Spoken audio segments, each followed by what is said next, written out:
Trustees, faculty, administration, staff, students, families, honored guests and friends, again, welcome to our 40th commencement exercise, which is the largest in the university's history. Class of 2010, heartiest congratulations to you on this your day. You are the living embodiment of our aspirations as educators, to be able to meaningfully touch the lives of the next generation of healthcare professionals who are clearly the brightest, the best, and certainly the nicest. Now, in the setting of transformational healthcare reform, and I use the term transformational quite deliberately, because for the first time, healthcare in the United States has transformed from being a commodity to what it is for every other citizen in every other advanced nation in the world. Now, a right.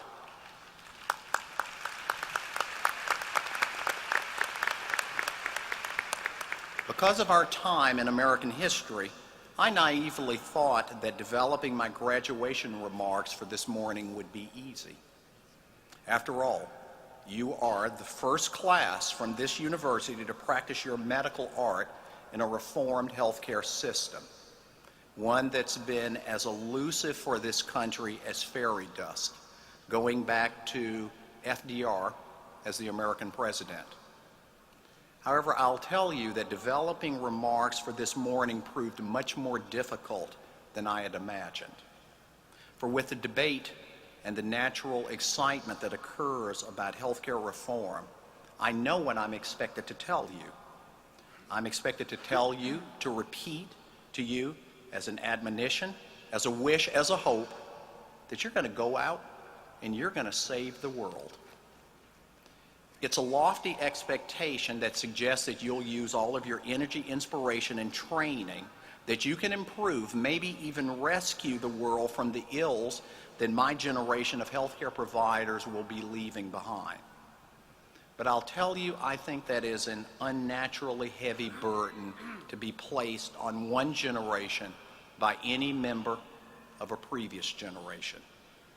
It seems a responsibility that should be shared rather than one that we task upon you. I think instead that my responsibility is to ask you, the remarkable graduates of this extraordinary institution as newly minted healthcare practitioners in a new world of healthcare, to decide for yourself what are your responsibilities and hence your choices. Now, you can take your diploma this morning, walk off of this stage, and go chasing after a big house, very nice suits and dresses, stylish luxury car, and all the other things that our culture says that you should want, that you should aspire to, and that they expect you to buy as high-paid health professionals. Alternatively, you can take up some of the challenges that we face and actually make them your challenges too. Not because you have a debt to those who helped get you here, although you do have that debt. Not because you have an obligation to those who are less fortunate than you, although you do have that obligation. Not because you were lucky and smart, even though you are smart and lucky. It's primarily because you have an obligation, and that obligation is to yourself.